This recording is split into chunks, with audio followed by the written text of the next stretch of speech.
Fakta sejarah 30 tahun terakhir, 70% perang ada di negara penghasil fosil oil. Apakah ini ketidaksengajaan? Sebuah fakta lain adalah jumlah manusia di bumi saat ini mencapai 7 miliar. Spesies manusia itu dalam hitungan 100 tahun ke depan akan menggandakan jumlahnya. Saat ini, dengan angka 7 miliar manusia, alam baru menghasilkan bahan untuk hidup layak hanya bagi 4 miliar manusia. Manusia baru bisa menyuplai separuh kelayakan hidup manusia dalam mengelola alam tadi. Maka banyak negara yang berpikir bahwa 100 tahun ke depan bagi mereka penting untuk menguasai bahan untuk hidup atau ketahanan untuk survivalnya sebuah negara. Survival insting mereka mengetahui bahwa mereka harus mengendalikan dalam tanda petik apa yang menjadi dasar hidup utama, yaitu minyak bumi. Sebelum energi terbarukan bisa memproduksi dengan murah, maka fossil oil masih jadi tumpuan utama. Itulah dasar fakta data kaum akademisi menganalisa 30 tahun terakhir pergolakan peperangan selalu terjadi di negara penghasil fosil oil atau BBM, bahan bakar minyak, karena rebutan mengendalikan minyak bumi oleh hegemoni.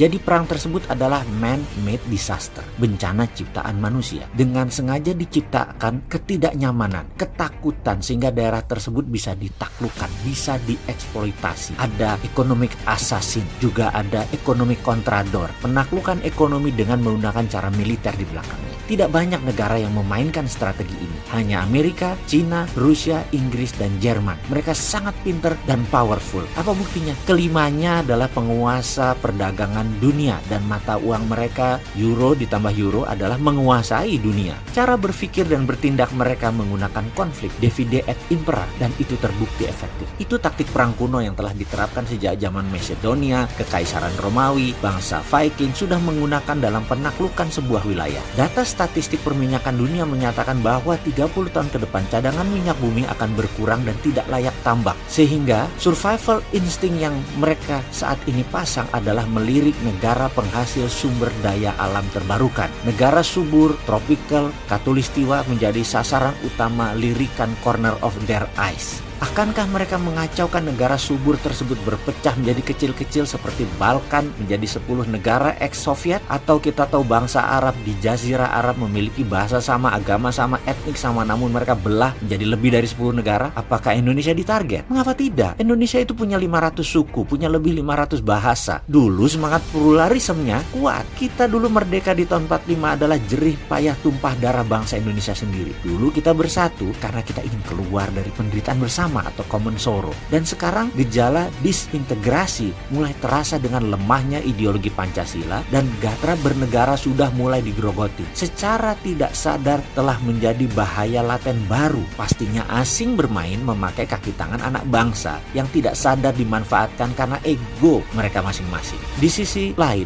kebersatuan Indonesia berkurang jauh. Residu 0102 masih bertebaran di mana-mana. Residu 2017 Ahok dengan 212 masih tersisa. Sekali lagi, di tahun 45 kita bersatu karena menderita bersama. Sekarang kita tidak bersatu banget karena tidak menderita bersama lagi. Karena ada sebagian yang sudah senang. Siapa saja yang sudah senang? Yang sudah senang adalah terutama pejabat, politikus yang dapat jabatan, dan para orang kaya lama. Kelompok kecil minoritas pengendali ekonomi sejak zaman Orba. Mereka masih senang. Namun mayoritas masih susah ekonominya. Jujur, saat ini Indonesia kehilangan sila kelima, yaitu keadilan sosial bagi seluruh rakyat Indonesia. Ini harus ada solusinya. Ada teori bagus yang disarankan oleh futurolog Profesor John Naisbitt yang sebaiknya dipegang oleh pemerintah sekarang yang namanya secepat mungkin menciptakan common happiness atau bahagia bersama. Inilah yang membuat bangsa Indonesia bersatu. Kita harus memiliki mimpi yang sama. Saat ini kita tidur di tempat tidur yang sama tapi mimpinya beda. Itulah yang terjadi. Sekarang kita harus samakan mimpi kita. Bagaimana menciptakan senang bersama dengan mimpi yang sama, dengan satu rasa. Kita harus menciptakan misalnya propaganda baru. Misalnya Indonesia menjadi tuan rumah Olimpiade musim panas 2032 atau Indonesia tuan rumah World Cup Soccer di Indonesia tahun 2030.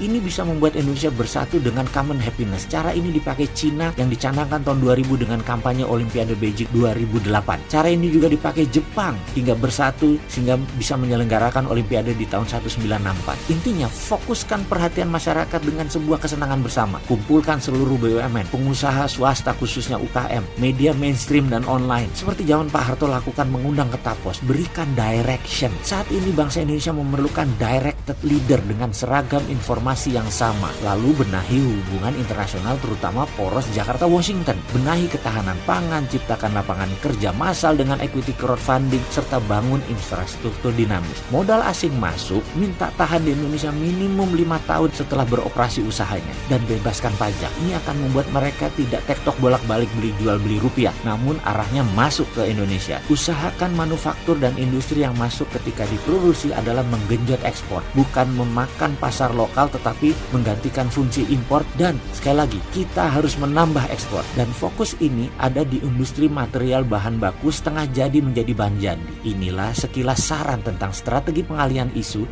di mana sebelum propaganda ini dijalankan, master plan ekonominya harus fix terlebih dahulu. Jangan kebanyakan urusin politik dalam negeri, ketekan partai-partai nanti kita.